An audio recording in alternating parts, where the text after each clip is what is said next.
Bismillahirrahmanirrahim. Okay, ji, let's have another very interesting topic and again very conceptual topic. अच्छा, अभी हम क्या करेंगे कि मैं आपको layers of the abdominal wall, ठीक है, particularly abdominal wall, उसको डिस्कस करूंगा. उसके बाद हम देखेंगे कि इंग्वाइनल कैनाल कैसे बनते हैं, ठीक है, उसकी बाउंड्रीज क्या होती हैं, उसमें उसके कंटेंट्स क्या होते हैं. That's a very very important topic. ये अच्छा, सर्जरी में इसका बहुत ज्यादा रोल है. आप इसकी क्लिनिकल इंप्लीमेंटेशन है वो सर्जरी में देखेंगे. आप देखेंगे कि हमारा जितना हर्निया है, हर्नियल रिपेयर, सारी हमें कॉन्सेप्ट इसका यहाँ से आना चाहिए. उसके बाद जो एब्डोमिनल वॉल है, जो कि हमने जब एब्डोमिनल सर्जरी करनी है तो we all have to open the abdominal wall. तो हमें लेयर्स का पता होगा तो तभी हम उसको ग्रेजुअली कर सकते हैं. So that this topic is again a very important topic. ठीक है, अभी तो ये ट्रायल लेक्चर है, तो I am just giving you some idea, but in detail inshallah it is a wonderful topic. अच्छा, ऐसा करते हैं कि what are the different layers of the abdomen, कि उसको हम देखते हैं पहले, और फिर देखते हैं कि क्या वो लेयर्स खाली एब्डोमेन पे हैं या वो पेरिनियम में, स्क्रोटम में, वहां पे भी जाती हैं, थाइस पे भी जाती हैं. उन्हीं की बात करते हैं. तो पहले लेयर स्टेप बाय स्टेप कर लेते हैं. देखें, जो लेयर सबसे पहले आती है उसका नाम है स्किन. नॉर्मली हर जगह ऐसे ही होता है. अब अगर मैं इसको छोटी सी एक डायग्राम बनाऊं तो मैं कहूंगा this is abdominal wall skin, फिर आ जाता है पेनिस, फिर आ जाता है स्क्रोटम, स्क्रोटम के बाद आ जाता है पेरिनियम, और ये आ जाती है पोस्टीरियर वॉल. तो स्किन तो कंटिन्यू है ना ऐसे ही, ठीक है, चाहे वो एब्डोमेन से पेनिस पे चली जाए, पेनिस से स्क्रोटम पे चली जाए, तो वो कंटिन्यूशन है. तो स्किन के अंदर तो कोई ब्रीच नहीं होता, तो it's straight forward answer. Then comes the next layer, which is called as the fascia. Actually, that is called as the superficial fascia. अब जो फेशिया एब्डोमेन के ऊपर है ना, यानी एब्डोमिनल वॉल के ऊपर या एब्डोमेन के ऊपर जो फेशिया है, उसको हम कहते हैं सुपरफिशियल फेशिया. और सुपरफिशियल फेशिया की एक्चुअली दो लेयर्स है, ठीक है. एक लेयर का नाम है camper, which is a fatty layer, यानी ये समझ लो कि ये ऊपर वाली लेयर होती है, यानी स्किन के फौरी बाद जो लेयर आती है वो कैम्पर होती है, और ये फैटी होती है. इसमें फैट फैट कह लो कि डिपॉजिट होती है यहाँ. उसके बाद नेक्स्ट जो लेयर आती है दैट इज स्कार्पा, और स्कार्पा को हम फाइब्रस या मेम्ब्रेनस लेयर भी कहते हैं. So Scarpa is a membranous. So we have a Kemper layer and we have a Scarpa or the membranous layer. ये दो लेयर्स हम during surgery we can identify, ठीक है. और जो मेम्ब्रेनस लेयर है particularly we can identify that layer, ठीक है. ये काटने के बाद हम चलते हैं नेक्स्ट, देन आते हैं मसल्स. लेकिन अब बात ये है, डिपेंड करता है कि आपने इंसिजन्स कहाँ पे दी, ठीक है. अगर तो आपने इंसिजन, सपोज कर लें कि अपेंडिसाइटिस का पेशेंट था और आपने उसकी अपेंडेक्टमी करनी थी और उसका इंसिजन आपने दिया which is in the right iliac fossa, तो फिर वहां और मसल्स आएंगे.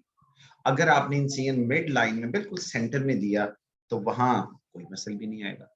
अगर आपने इंसिजन राइट हाइपोकॉन्ड्रियम में which is for the cholecystectomy, वहां इंसिजन दिया, वहां और मसल्स आएंगे, ठीक है. सो मसल्स कौन से आएंगे वो तो डिपेंड करेगा कि आपका इंसिजन कहाँ पे. लेकिन ओवरऑल जो मसल एब्डोमेन के अंदर हैं उनमें हम कहते हैं जी ऑब्लिक मसल्स आते हैं, which is external oblique, internal oblique and transversus abdominis. तीन मसल्स ये होते हैं.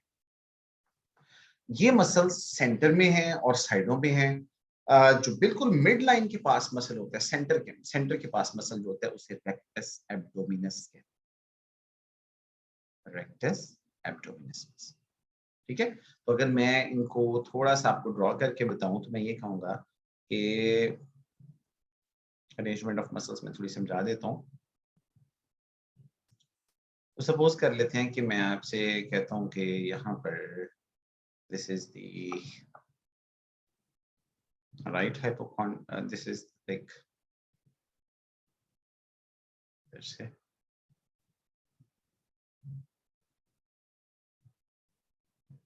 like this is epigastrium. फिर हमारी लेयर आ जाती है नीचे,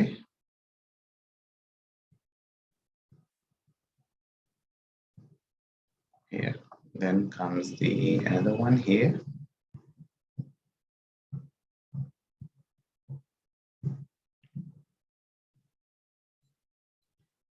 ठीक है जी. उसके बाद आ जाते हैं यहाँ पर, ये आ गया नीचे pubic symphysis, इस तरह. ठीक है। अब जो मिड लाइन है, यहाँ मिड लाइन में बिल्कुल सेंटर में से एक लेयर आती है which is called as the mid line. Yes, this is the mid line. अच्छा, मिड लाइन के साथ पैरेलल यहाँ पर लाइन तो नहीं होती, बट ये वो एरिया होता है जहां पर होता है रेक्टस एब्डोमिनस मसल। तो यहाँ पर ये आ गया दूसरा रेक्टस एब्डोमिनस मसल, यहाँ पर मैं बना देता हूँ। ठीक है, this is the another rectus abdominis muscle. अब रेक्टस एब्डोमिनस मसल यहाँ पर इस तरह अरेंज्ड हुआ होता है, यानी वो अगर उसको हम ड्रॉ करेंगे हम, तो हम उसको यहाँ पर ड्रॉ करेंगे। This is suppose this is the rectus abdominis muscle, इस तरह का। तो ये पूरा यहाँ से लेके डाउनवर्ड तक ये रेक्टस एब्डोमिनस।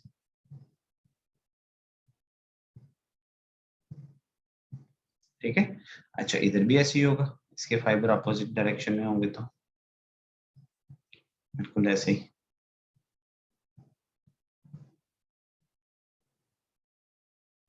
अच्छा, अब ये जो रेक्टस एब्डोमिनस का लैटरल बॉर्डर है वो ये वाला है।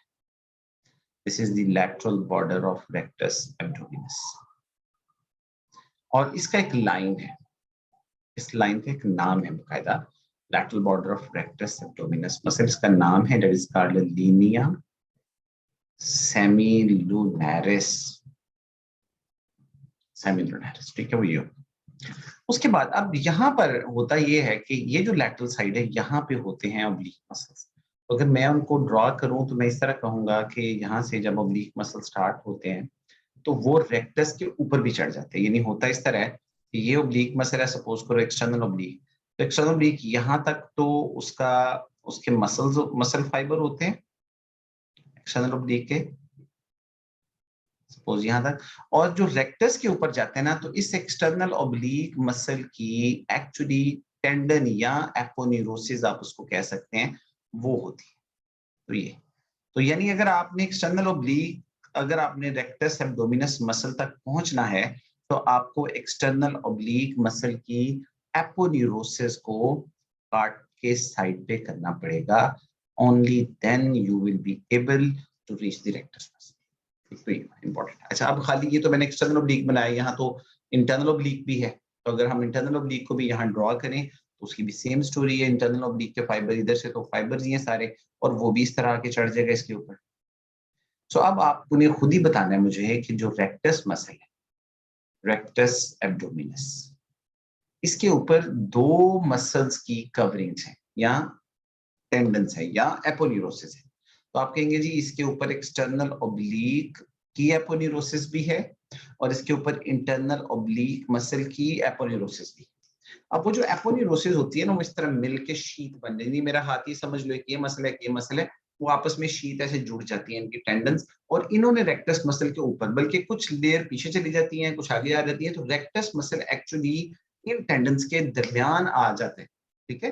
अब वो पार्ट ऑफ दी एपोन्यूरोसिस जो रेक्टस मसल के आगे है, एंटीरियरली, अगर हम अज्यूम करें, मैं कहता हूँ सपोज करो ये रेक्टस मसल है ये, और इसके ऊपर, तो अगर जो part of the aponeurosis rectus के ऊपर आएगा उसे हम इंटीरियर रेक्टस शीथ कहेंगे, और जो part of the aponeurosis rectus के पीछे जाएगा उसको हम पोस्टीरियर रेक्टस शीथ कहेंगे। तो rectus is just like a sandwich between the aponeurosis of external oblique and aponeurosis of the internal oblique muscle. बड़ा इंपॉर्टेंट पॉइंट है। अब खैर इसकी डिटेल तो मैं बाकी डिटेल लेक्चर्स में बताऊंगा कि रेक्टस शीथ कैसे बनती है, लेकिन अभी आपको इतना पता हो कि इंटीरियर रेक्टस शीथ क्या है और पोस्टीरियर रेक्टस शीथ। इसी तरह जो तीसरा मसल है उसका नाम है ट्रांसवर्सस एब्डोमिनस, उसकी एपोन्यूरोसिस भी इसी तरह को कवर कर ले।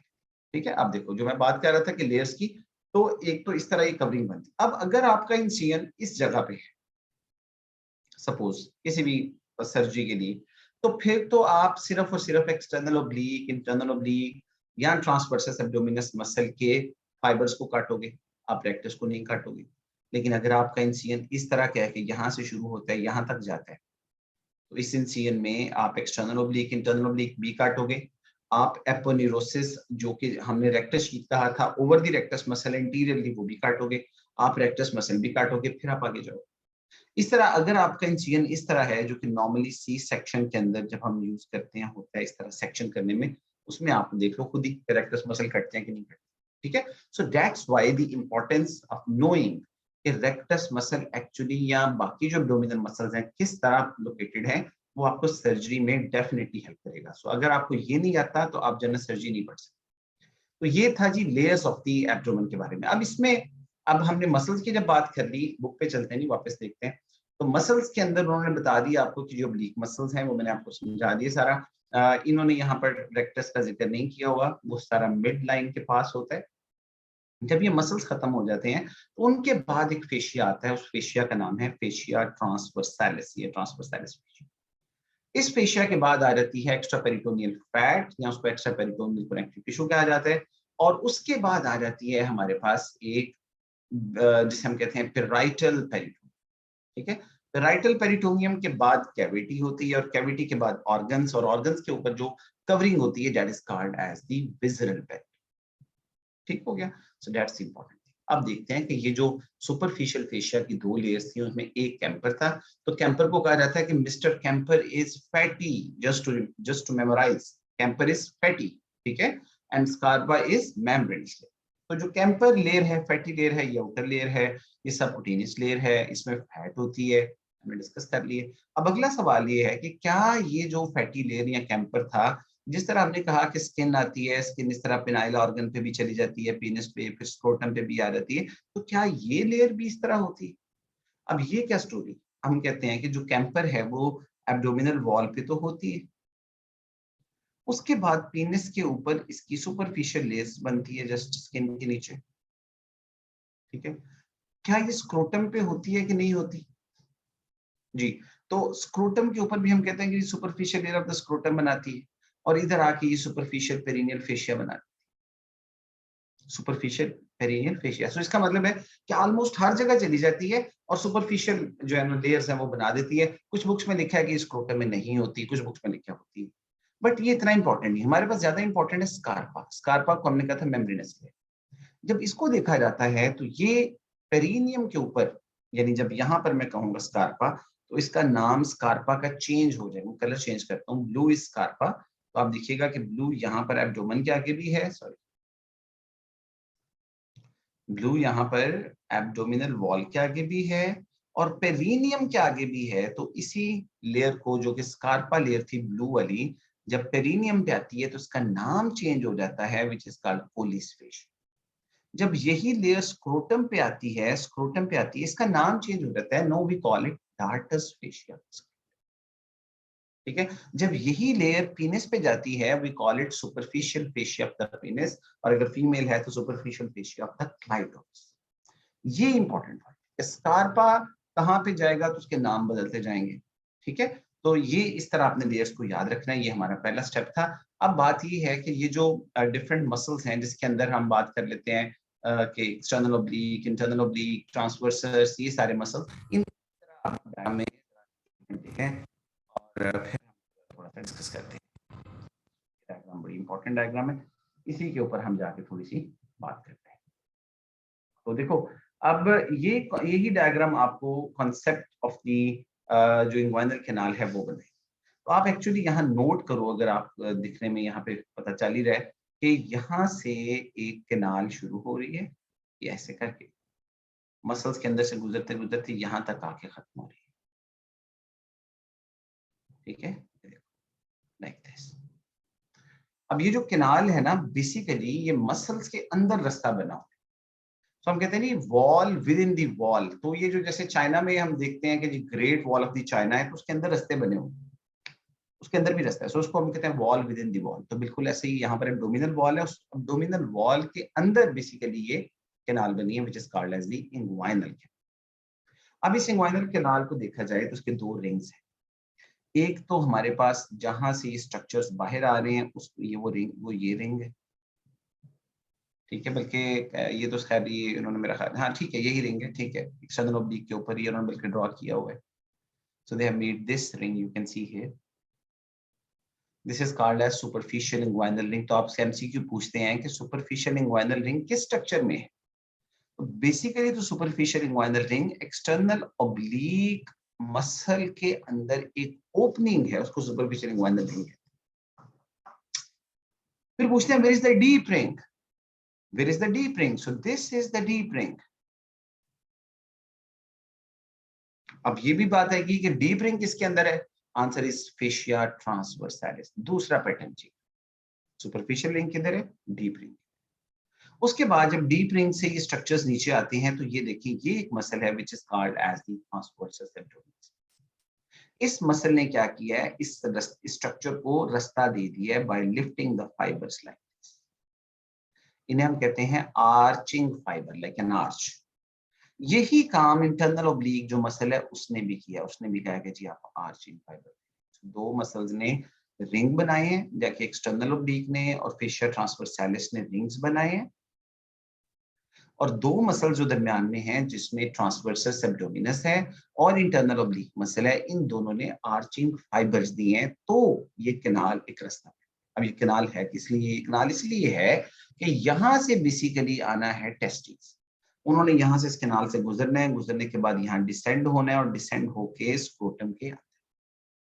अब इस कैनाल की बाउंड्रीज की अगर मैं बात करूं तो ये जो सामने आपको नजर आ रही है ये वाली सारी boundary, this is formed by external oblique aponeurosis. So the interior wall of the inguinal canal is formed by external oblique. So interior wall external oblique बनाएगा, posterior wall fascia transversalis बनाएगा, superior wall ये दोनों बनाएंगे which is the internal oblique and transverse abdominis. और एक wall जो inferior है जो इस डायग्राम में नजर नहीं, वो यहां से पीछे की तरफ चला जाता है, वो बेसिकली इंग्वाइनल लिगामेंट बना। So the inferior wall is formed by inguinal ligament. अब ये वॉल मैंने आपको सॉरी मैंने कैनाल बता दिया आपको कि ये टेस्टिस के लिए, जब टेस्टिस आता है अब इसमें से स्क्वीज करके गुजर के आता है। बेसिकली जब टेस्टिस इसमें से गुजर के आता है तो इसके ऊपर कुछ फाइबर्स इन्हीं मसल्स के भी चढ़ जाते हैं, लाइक टेस्टिस के ऊपर कवरिंग्स बनना शुरू हो जाती हैं। वो इंशाल्लाह हम डिटेल लेक्चर में। ओके जी, thank you so much. So this is the end of this trial lecture.